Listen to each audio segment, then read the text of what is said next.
우리가 신앙생활을 하다 보면 여러 가지 만나는 상황들이 있습니다. 예수님을 믿는다고 해서 평탄하고 좋은 길들만 있지는 않더라는 것이죠.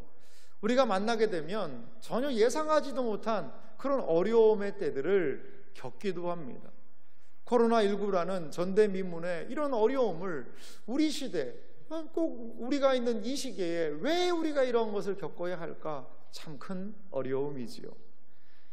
성도들이 환난을 만났을 때에 어떠한 태도를 보여야 할까요? 환난이라는 것은요, 우리의 믿음을 흔들어 놓는 것이 사실입니다.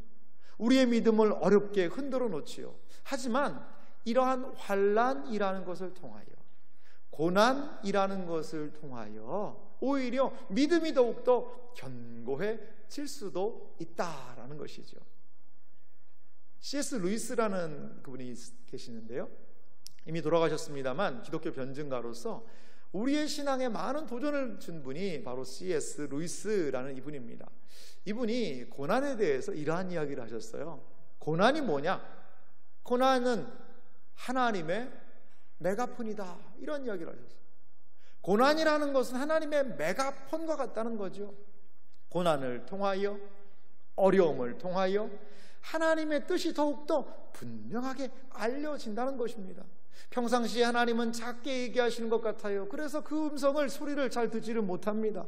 하지만 고난, 어려움, 시련이라는 것을 통하여 하나님은 우리의 인생에 더 크게 말씀하셔서 하나님의 뜻을 알 수 있다라고 이 C.S. 루이스는 이야기하는 것을 볼 수가 있습니다. 고난, 어려움, 환난, 이러한 모든 상황에서 우리에게 가장 필요한 것이 무엇일까요? 그것은 바로 이 고난이 극복되기 위해서는 하나님을 만나야 할 줄 믿습니다. 고난이 우리의 믿음을 더욱더 돈독하게 하고 우리에게 더욱더 하나님의 은혜로 나아가게 하기 위해서는 그 고난 가운데서도 하나님의 놀라운 역사와 손길을 경험해야 할 줄 믿습니다. 그렇습니다. 고난 가운데서도 은혜를 경험하기 위해서는 하나님과의 만남이 절대적이며 필수적이라는 것이죠. 그런데요, 오늘 성경 본문을 보니까 이 욥의 상황은요, 하나님이 안 보이는 것입니다. 하나님이 보이지 않고 앞으로 가도 뒤로 가도 좌우에도 하나님이 계시지 않는 것과 같은 이 절망과 낙심의 상태에 욥이 놓여 있더라는 것이지요. 욥은 이 어려운 상황을 어떻게 감당했을까요? 그리고 이 상황은 어떻게 오게 된 것일까요? 우리가 욥기를 통하여 오늘 이 아침에 살펴보기 원합니다. 욥기의 구조는요, 매우 좀 단순한 구조입니다. 그런데요, 우리 성도님들이 욥기를 읽는데 이 욥기가 참 어렵다는 이야기를 많이 하세요. 우리가 아는 욥기는 한 3장 정도 되지 않나 생각이 들어요. 여러분, 욥기 하면 욥에 대해서 어떤 걸 알고 계세요? 욥이 1장 정도 되면 어떤 부분이 있죠? 엄청나게 부자였다더라. 그런데 욥이 어떻게 됐어요? 망했다더라. 그게 1장과 2장에 연결되어 있어요. 병까지 걸립니다. 그리고 3장부터는 뭔가 친구들이 와서 뭔가를 이야기를 해요. 친구들 이름도요, 뭐 엘리바스, 빌닷, 소발, 이런 친구들이 옵니다. 그리고 엘리우라는 젊은이도 오고, 마지막에 뭐 하나님도 말씀하시지만요, 그게요 3장부터 41장까지 내용이에요. 그러니까 거기에서 뭔가 얘기들을 많이 하는데 잘 이해하기는 어렵더라는 것이죠. 그리고 우리는 42장 압니다. 42장 마지막 장은 알죠. 마지막 장은 욥기 마지막 장 무슨 내용일까요? 욥이 다시 부자가 됐다더라, 다시 회복됐다더라. 적어도 한 3장 정도, 1장, 2장 욥이 부자로 잘 살다가 망하고 병까지 들었다더라. 그리고 마지막 42장 욥이 다시 하나님의 은혜로 회복되었다더라. 이 정도만 알고 3장부터 있는 41장의 내용은 길기도 긴데 말도 많은데 이게 무슨 말씀인지 잘 이해하기가 쉽지 않더라는 것이죠. 존 칼빈이라는 선생님은요, 욥기를 몇 번 설교한지 아세요? 살펴봤더니요, 139번을 설교를 했더라고요. 139번이나 욥기의 내용을 설교를 했어요. 그러니 이 욥기 안에는 칼빈 선생님이 이야기하는데 우리 그리스도인들이 믿음 안에서 살아갈 수 있는 너무나도 풍성한 진리가 있다는 것이죠. 그 풍성한 진리가 욥기 안에 있다라는 것입니다. 그렇다면 오늘 욥기를 통하여 고난을 만나고 환난을 만난 이 욥이 어떻게 이 모든 상황을 이겨냈는지를 오늘 말씀을 통하여 살펴보기 원합니다. 먼저요, 욥이 절망 가운데 있습니다. 욥의 절망은요 이중적인데요, 이 욥의 절망이 이중적이라는 것은 그 절망이 매우 크다는 거죠. 첫 번째, 욥은 어떠한 절망이 있었을까요? 외적인 환난이 그에게 다가왔습니다. 욥기 1장 2절과 3절을 제가 한번 읽어볼 테니까요, 한번 보시기 바랍니다. 그에게 아들 7과 딸 3이 태어나니라. 그의 소유물은 양이 7,000마리요 낙타가 3,000마리요 소가 500결이요 암나귀가 500마리며 종도 많이 있었으니 이 사람은 동방 사람 중에 가장 훌륭한 자라. 자, 욥에 대한 설명을 보시기 바랍니다. 딸이 3, 아들이 7, 자녀가 10명입니다. 그리고요, 소유물을 보시기 바랍니다. 양이 7,000마리요, 또한 낙타가 3,000마리요, 소가 500결이, 한 결이가 한 2마리 정도 되는 것 같아요. 소가 1,000마리입니다. 그리고 암나귀가 500마리나 되는 엄청난 어마어마한 이 목축을 하는 부자였어요. 종들도 많았다라고 이야기합니다. 그리고 동방 사람 중에 가장 훌륭한 자다, 동방 사람 중에 가장 부자다가 아닙니다. 가장 훌륭한 사람이다라고 욥을 소개를 하고 있습니다. 그런데요, 욥기 보면 1장에 보면 자녀들이 하루아침에 죽습니다. 집이 무너져 가지고요, 그 10자녀가 하루아침에 죽고요, 양이 7,000마리, 소가 낙타가 3,000마리, 소, 이런 모든 재물들을 다 잃어버리고 맙니다. 약탈에 가기도 하고요, 불이 떨어져서 죽기도 하고요, 모든 재산을 다 잃어버리게 되더라는 것이죠. 그리고 그의 몸에는 병까지 들어요. 2장 7절과 9절을 보면요, 사탄이 이에 여호와 앞에서 물러가서 욥을 쳐서 그의 발바닥에서 정수리까지 종기가 나게 한지라. 욥이 제 가운데 앉아서 질그릇 조각을 가져다가 몸을 긁고 있더니 그의 아내가 그에게 이르되 당신이 그래도 자기의 온전함을 굳게 지키느냐, 하나님을 욕하고 죽으라. 여러분, 이 욥이요 얼마나 큰 어려움이 있습니까? 이 병까지 든 거예요. 심한 종기, 피부병이 났는데 얼마나 가려운지 질그릇을 깨가지고 그걸로 벅벅벅벅 그 살을 긁어낼 그런 가려움이 막 온몸에 종기가 나는 이러한 어려운 상황에 놓여 있습니다. 그런데 설상가상으로 그의 아내가 욥에게 뭐라고 얘기하냐면, 당신이 그래도 자기의 온전함을 지키겠느냐? 지금 당신이 이렇게 쫄딱 망하고 몸까지 병들었는데 무슨 하나님을 믿겠다 뭐 이렇게 이야기를 하느냐? 차라리 하나님을 저주하고 죽어라. 당신 보니까 이거 하나님 못 믿겠다, 하나님 저주하고 죽는 게 낫지 않냐? 그리고서는 그 아내도 떠나가 버렸다는 것이죠. 그에게 외부적으로 닥쳐온 이 환난은 너무나도 극심한 것이었습니다. 그 환난으로 인해서 그는 마음의 무너짐을 경험하고 있는 것이죠. 욥의 두 번째 절망은요, 내적인 것이었습니다. 이 내적인 절망의 이유는 뭐냐면, 이렇게 어려움이 있는데 그 어려움을 내가 왜 이러한 어려움을 당해야 되지? 그 이유를 잘 모르겠다는 겁니다. 오늘 본문과 가까운 23장 2절 말씀에 보니까요, 욥이 자신에 대해서 이렇게 이야기를 해요. 욥이 말합니다. 오늘도 내게 반항하는 마음과 근심이 있나니 내가 받는 재앙이 탄식보다 무거움이라. 욥에게는요 반항하는 마음이 생긴다는 겁니다. 왜 나한테 이런 어려움이 오는 것일까?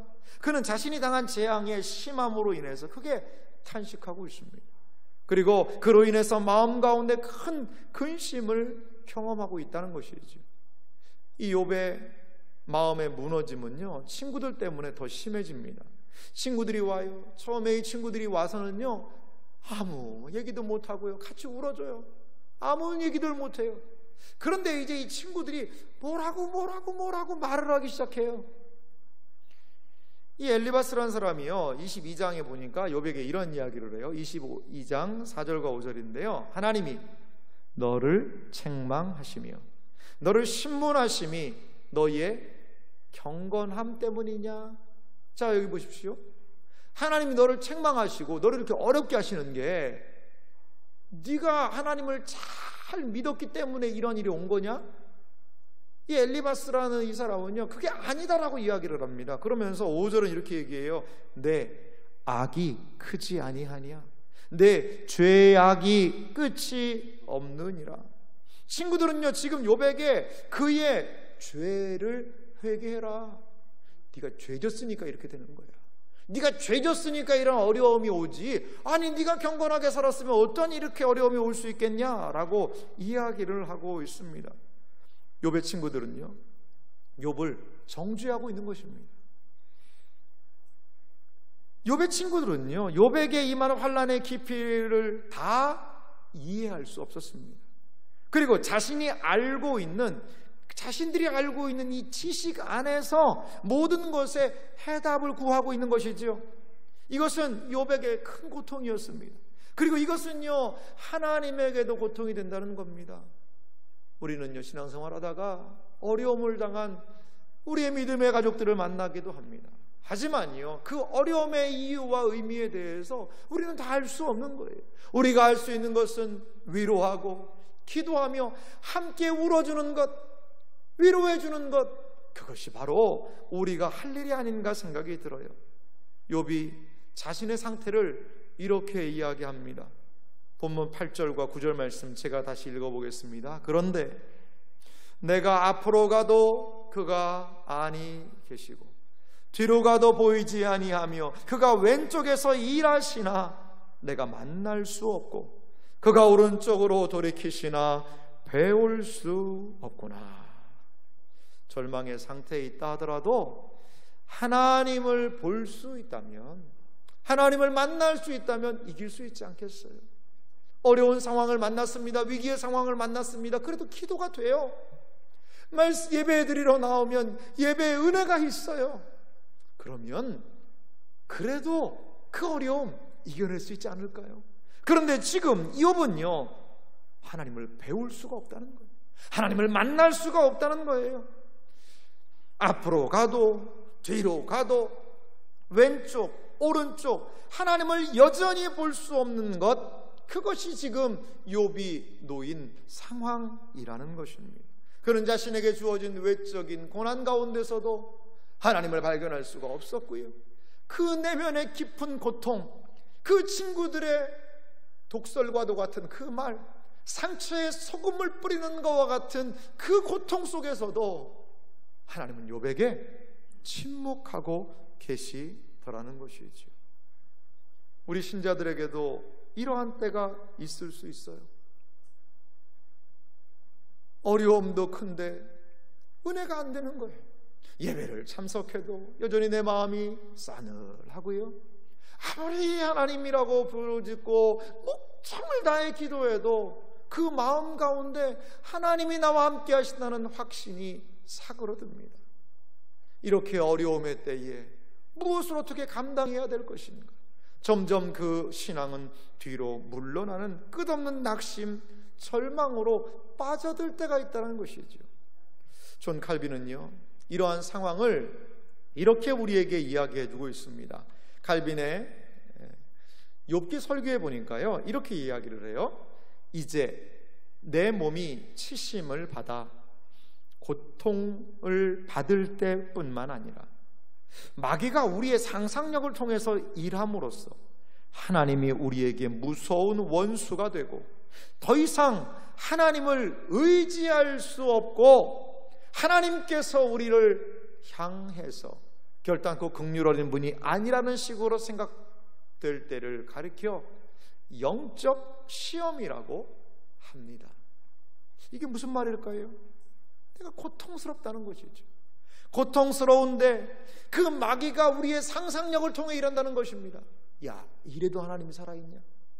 야, 네가 이렇게 어려움을 당하는데 너같이 예배 잘 드리는 사람이 어디 있어? 너같이 열심히 섬기는 사람이 어디 있어? 너같이 하나님을 잘 따라가는 사람이 어디 있어?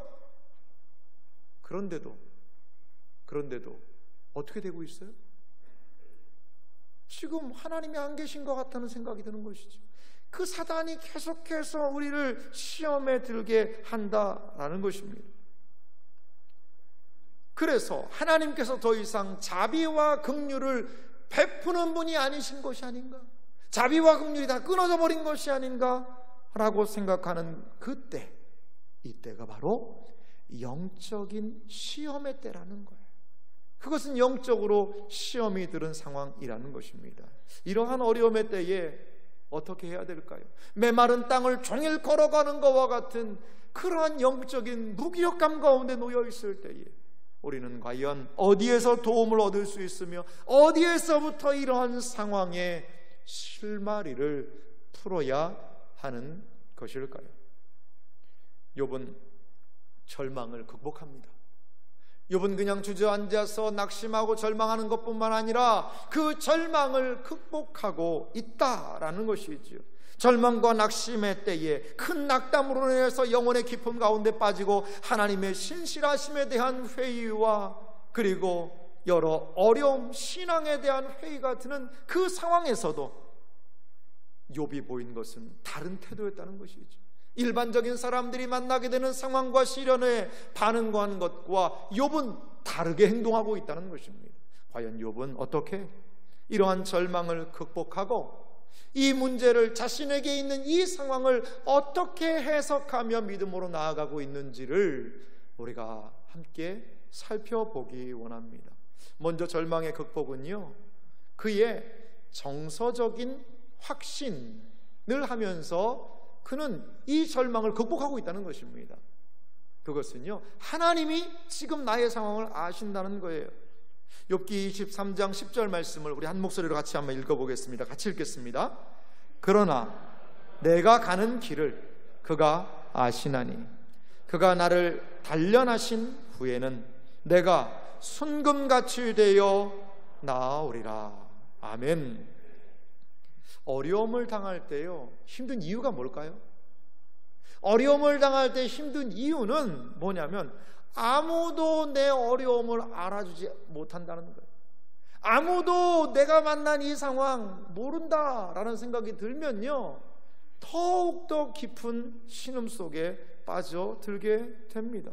나의 어려움은 누구도 이해하지 못한다, 그렇고 이러한 나의 상황을 이해할 사람은 아무도 없다 라고 생각될 때에 낙심과 절망은 더욱더 깊어지는 것이지요. 욥도 그랬습니다. 욥의 아내도요, 욥을 이해하지 못했어요. 욥의 친구들도요, 욥을 이해하지 못합니다. 다 이 세상에 욥의 근처에 있는 사람들은 욥을 떠나고 욥을 이해해주지 못하는 그 상황이었습니다. 하지만 욥은 오늘 말씀을 통하여 확신하고 있습니다. 나의 가는 길을, 내가 가는 길을 그가 아시나니. 하나님은 나를 알고 계신다는 것입니다. 하나님께서는 욥의 길을 알고 계시며 욥을 주목하고 계시며 그 모든 상황을 알고 계신다라는 것이죠.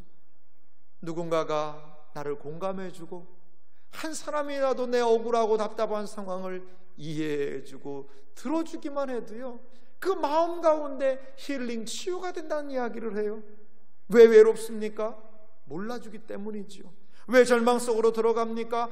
아무도 알아주지 못한다는 생각, 그것 때문에 낙심하고 절망할 수밖에 없는 것입니다. 하지만 여러분 기억하시기 바랍니다.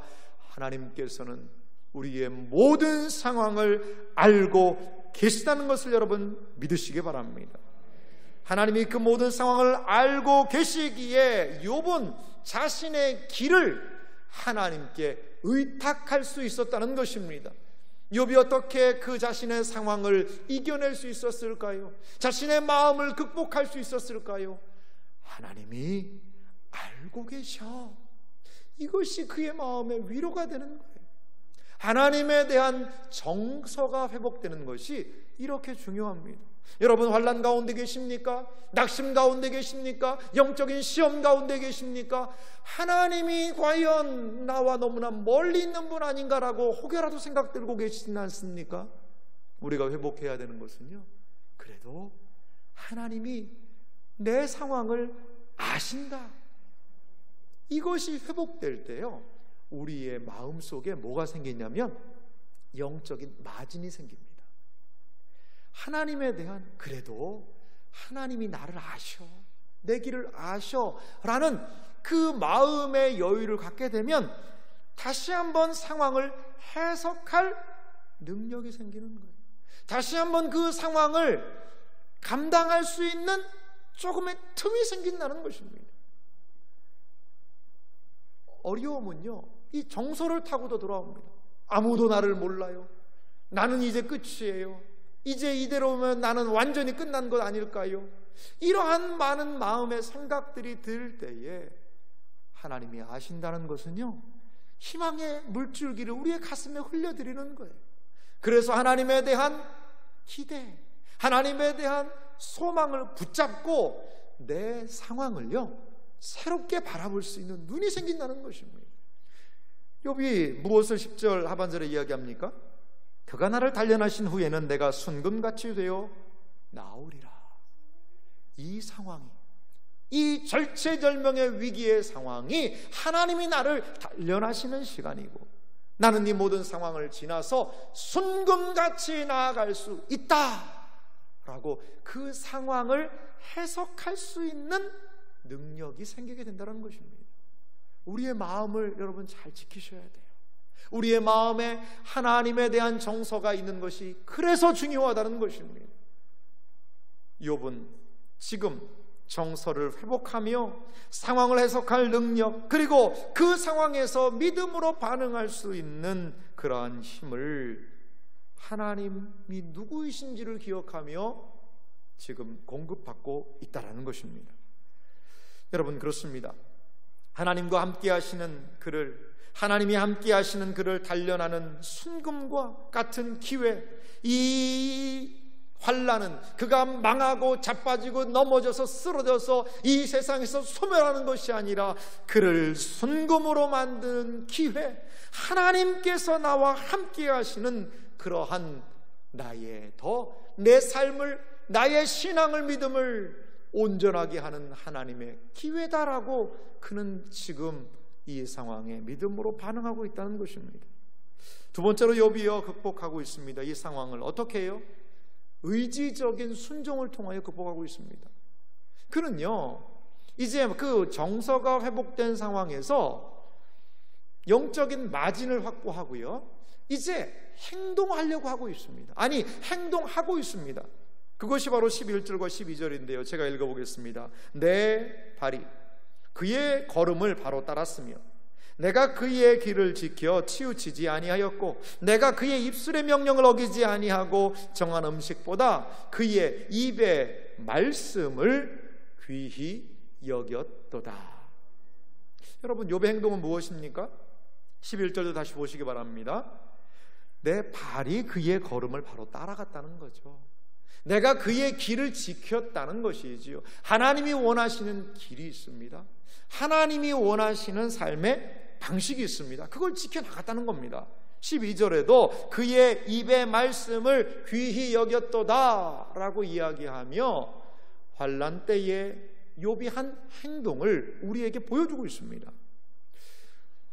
절망의 상황에서요, 일반적인 사람들이 보이는 태도가 있는데요, 그것은 이 신앙의 자리에서 멀어지는 겁니다. 제가 청년 사역을 할 때요, 이 청년들이 보면 열심히 교회 나오고 하던 청년들이 어느 날 안 보여요. 갑자기 그 어디 갔냐 그러니까 요즘에 잘 안 보인다는 거예요. 연락해봤냐? 연락도 안 된다는 거예요. 카톡 해봤냐? 카톡도 안 된다는 거예요. 읽지도 않는다는 거예요. 그걸 여러분 전문적인 용어로 뭐라고 하는지 아십니까? 잠수라고 그럽니다. 예, 잘 아시네요. 잠수라고 그래요. 은혜의 그런 외적인 자리를 넘어서 예배의 자리, 은혜의 자리를 이탈해서 가는 겁니다. 여러분, 잠수가요 왜 위험할까요? 이 잠수 타는 것이 위험한 두 가지 이유가 있습니다. 첫 번째는 뭐냐면 잠수는요, 회복의 기회를 상실합니다. 은혜의 외적인 수단에 부지런히 참여하여도, 우리 신앙의 선배들이 은혜의 외적인 수단을 말씀과 기도와 성례라고 얘기를 했거든요. 이 은혜의 외적인 수단에 부지런히 참여를 해도 은혜를 받을 똥 말똥인데, 그것도 모자랄 판인데, 그 자리에서 멀어지면 어떻게 회복하냐 이거예요. 은혜의 자리에서 멀어지면 어디에서 은혜를 회복하냐는 것입니다. 이 잠수 타면 안 되는 잠수의 위험성 두 가지는 뭐냐면, 두 번째는 뭐냐면요, 침체와 더불어서 하나님의 뜻에 대한 불순종, 침체, 영적인 침체와 함께 하나님의 뜻에 뭐 하는 것? 불순종하는 것이 고착화될 수가 있습니다. 이게 습관이 된다는 거죠. 우리가 기억할 사실이 있습니다. 그것은 무엇입니까? 침체 가운데 놓여 있을 때라도 신앙의 가장 기본적인 형식들 안에서 침체를 하더라도 해야 된다는 거예요. 교회에서 발생한 문제는 어디에서 고침을 받아야 될까요? 어디에서 회복이 가능합니까? 교회에서 회복이 가능하지 않겠습니까? 그 안에서 하나님의 회복시키는 상황을 경험하는 것이 필요하다는 것이지요. 침체가 있더라도, 어려움이 있더라도 예배하기를 게을리하지 마시기 바랍니다. 기도하기를 게을리하지 마시기 바랍니다. 그리고 그 침체를 회복하시기를 예배를 통해서, 주님의 말씀에 대한 순종을 통해서 우리는 기대하고 사모해야 된다는 거예요. 그래서 침체가 있더라도요, 어려움이 있더라도 예배당에 와서, 앞자리에서 예배하기 힘들면 뒷자리로 가더라도, 뒷자리에서도 예배하기 힘들면은 뭐 적절한 처소에 가서라도 거기 안에서 이 침체의 시간, 어려움의 시간들을 극복해 나가야 된다는 것이죠. 우리의 외적인 신앙의 틀이 무너져서는 안 된다는 것입니다. 욥은 분명히 어려운 상황이었어요. 그가 만난 환난과 절망은 그 크기를 가늠하기 어려울 정도였습니다. 하지만 그는 무엇을 고백합니까? 내가 그의 길을 치우치지 않았다는 것이죠. 하나님을 붙잡고 그 길로 나아갔다라고 이야기를 합니다. 이러한 모습을 볼 수 있는 것이요, 1장에 등장합니다. 1장 20절 말씀인데요, 1장 20절은 이렇게 말씀하고 있습니다. 제가 읽겠습니다. 욥이 일어나 겉옷을 찢고 머리털을 밀고 땅에 엎드려 예배하며, 그는 그의 자녀, 재산, 모든 것을 잃은 장면이거든요. 이게 모든 재산과 자녀들을 잃고 나서 보인 욥의 첫 반응이 바로 이것입니다. 일어나 겉옷을 찢고 머리털을 밀고 땅에 엎드려 그는 무엇을 했습니까? 예배하며. 그렇습니다. 우리가 죽을 때까지 놓지 말아야 되는 것이 있습니다. 그것이 무엇일까요? 그것은 바로 예배입니다. 예배는 하나님의 뜻 안에 대한 순종의 표현이며 하나님의 길로 나아가는 가장 기본적인 태도가 바로 예배라는 것입니다. 영적인 침체가 와도, 낙심이 와도 이 은혜의 외적인 방편은 결코 포기될 수 없는 것입니다.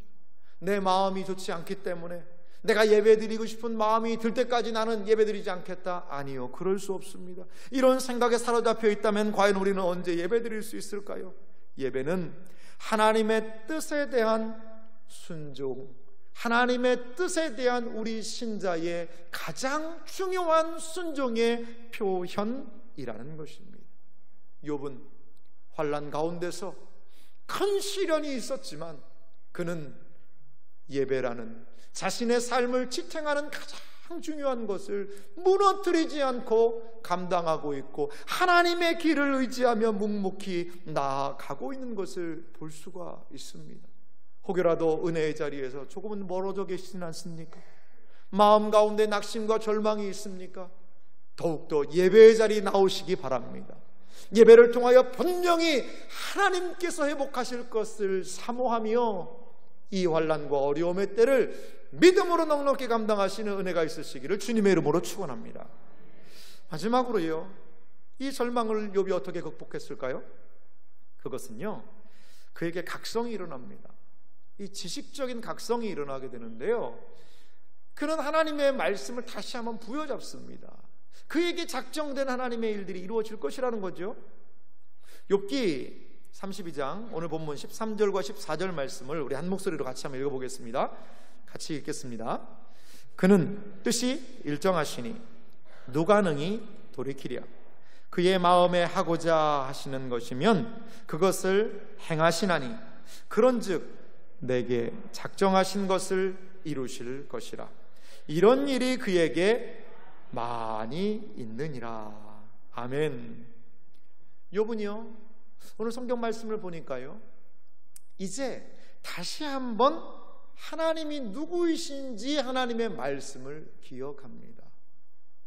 앞으로 가도 옆으로 가도 뒤로 가도 하나님을 만날 수 없는 그 낙심과 절망의 이중적인 상황에서 그는 하나님이 그래도 내 상황 아십니다라고 이야기하면서 마음을 추스렸어요.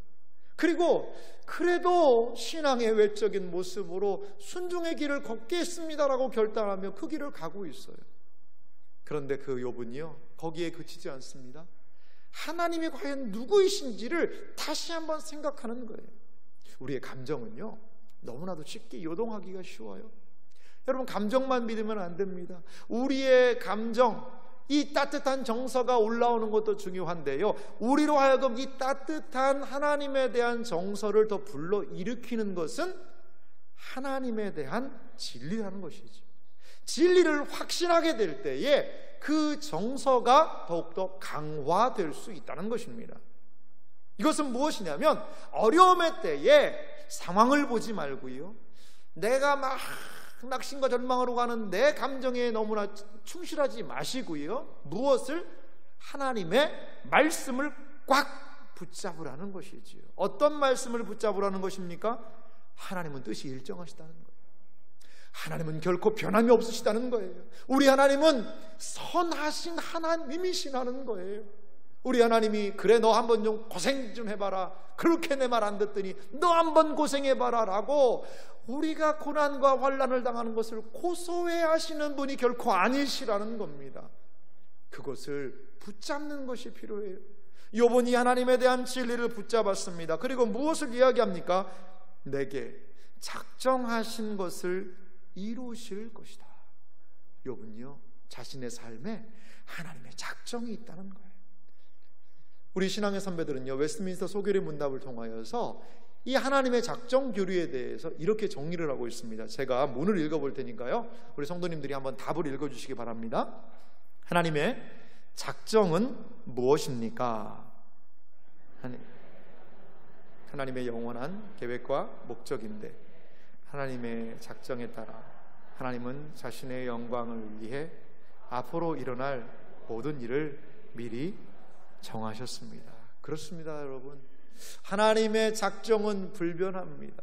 선하신 그 하나님께서 선한 목적을 가지고 우리의 모든 삶을 작정해 놓으셨다는 것을 믿으시기 바랍니다.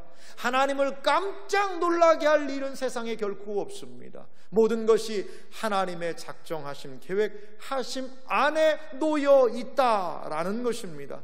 하나님의 계획은 반드시 이루어질 것입니다. 그래서 로마서 8장 28절은 이렇게 말씀하고 있지요. 우리가 알거니와 하나님을 사랑하는 자 곧 그 뜻대로 부르심을 입은 자들에게는 모든 것이 합력하여 선을 이루느니라. 할렐루야. 우리가 이 하나님을 의지해야 될 것 같습니다. 우리가 이 하나님을 붙잡아야 된다는 것이지요. 요즘에 코로나 블루라는 이야기를 합니다. 코로나 블루가 뭐냐면, 코로나 때문에 많이 우울해졌다는 거예요. 밖에 잘 출입도 못하고 항상 위협에 노출되어 있고 내가 걸리면 어떡하나 하는 그런 우울한 감정이 그렇게 지금 이 시대를 짓누르고 있다는 것이지요. 어떻게 코로나19를 극복할 수 있겠습니까? 그것은 하나님이 누구이신지를 새롭게 믿어야 할 줄 믿습니다. 위기가 있지요, 어려움이 있지요, 두려움도 있지요. 하지만 우리는 하나님의 계획 안에 놓여있는 존재임을 여러분 기억하시면서 여러 가지 어려운 상황에서도 하나님께 대한 소망을 갖고 사시기를 간절히 소망합니다. 절망하고 낙심하여 실패하고 있지만 우리 신자들에게는 그리스도로 인한 최종적인 승리가 보장된 삶을 산다는 것을 여러분 믿으시기 바랍니다. 그렇습니다. 여러분, 작정을 의지한다는 것은 이거예요. 그런데요, 우리의 상황이요, 참 어려워요. 쉽지 않습니다. 비록 여러 가지로 인하여서 우리의 처지가 말이 아닐 수밖에 없는 상황이 있을 수 있지요. 승리는 고사하고 서 있을 수조차 없는 그러한 상황. 그렇다고 해서 하나님이 실패하신 것이거나 예수 그리스도의 승리가 취소된 것, 그것 결코 아닙니다. 여러분 기억하시기 바랍니다. 신자에는, 우리에게는 최종적인 승리가 하나님 안에서, 예수 그리스도의 승리 안에서 보장되어 있다는 것을 여러분 믿으시기 바랍니다. 그날까지 하나님을 의지하는 것입니다. 그 하나님의 최종적인 승리의 보장을 선포하시는 그날까지 그 하나님을 의지하며 사는 것입니다. 이것이 바로 신자의 삶이라는 것입니다. 욥은 무엇을 이야기합니까? 내게 작정된 하나님의 선한 뜻이 이루어질 것입니다. 이것이 욥의 고백이었다는 것이죠. 이것은 바로 하나님의 작정을 믿고 하나님의 진리를 부여잡고 어려움 속에서도 믿음으로 나아가야 되는 우리 모든 성도님들의 고백이 되어야 할 줄 믿습니다. 내게 작정된 하나님의 선한 일들이 이루어지이다. 이렇게 믿음으로 고백하는 삶이 이어지시기를 주님의 이름으로 소망합니다. 욥은 이제 주님을 보고 있습니다. 앞으로 가도 뒤로 가도 왼쪽으로 오른쪽으로 하나님 만날 수도 없고 볼 수도 없는 그 상황 가운데 욥이 놓여 있었지만, 욥기 42장 마지막 장에 보니까 욥이 그 모든 어려움들을 정서적인 회복, 의지적인 순종, 그리고 하나님의 말씀을 부여잡음으로 그는 극복하고 이겨낸 것을 볼 수가 있습니다. 욥기 42장 1절에서부터 6절을요 제가 천천히 읽어볼 테니까요, 욥이 무엇을 고백하는지를 함께 살펴보기 원합니다. 욥이 여호와께 대답하여 이르되 주께서는 못하실 일이 없사오며 무슨 계획이든지 못 이룰 것이 없는 줄 아오니 무지한 말로 이치를 가르는 자가 누구니이까? 나는 깨닫지도 못한 일을 말하였고 스스로 알 수도 없고 헤아리기도 어려운 일을 말하였나이다. 내가 말하겠사오니 주는 들으시고 내가 주께 묻겠사오니 주여 내게 알게 하옵소서. 내가 주께 대하여 귀로 듣기만 하였사오나 이제는 눈으로 주를 배움나이다. 그러므로 내가 스스로 거두어드리고 티끌과 재 가운데서 회개하나이다. 5절 말씀 다시 한번 보시기 바라요. 이 5절 말씀 다시 한번 보시면요, 내가 주께 대하여 귀로 듣기만 하였사오나 이제는 눈으로 주를 배움나이다. 욥은요, 아무리 어려운 상황, 형편과 처지 가운데서도 하나님에 대한 기대와 소망을 가지고 그 모든 상황을 이겨내고 있다라는 것이지, 귀로 듣기만 했던 하나님이 아니라 이제는 앞으로 가도 뒤로 가도 좌우 옆에도 하나님 없는 것 같았지만 이제는 주님을 내가 내 눈으로 배움나이다라고 욥기를 마무리하고 있는 것을 볼 수가 있습니다. 그렇습니다. 욥은 하나님에 대한 시선을 잃지 않았다는 것입니다. 아무리 어려운 상황이 우리를 엄습한다 하더라도, 우리를 깜짝 놀라는 일들이 온다 하더라도 우리가 믿는 그 주님을 바라보시기 바랍니다. 그 주님 안에서 우리에게 넉넉한 이김이 있을 줄 믿습니다. 앞으로 가도 뒤로 가도 왼쪽에서도 오른쪽에서도 여러 도움을 발견할 수 없는 그 상황 속에서도 우리의 마음이, 우리의 의지가, 또한 우리가 하나님의 말씀을 붙잡고 나아갈 때에 그 모든 상황 가운데서도 넉넉히 이겨 나아갈 줄 믿습니다. 욥의 고백이 무엇입니까? 내가 가는 길을 그가 아시나니 그가 나를 단련하신 후에는 내가 순금같이 되어 나오리라. 이러한 고백이 어떠한 상황 가운데서도, 위기의 상황 가운데서도 이 고백으로 나아가시는 복된 은혜가 있으시기를 주님의 이름으로 축원합니다.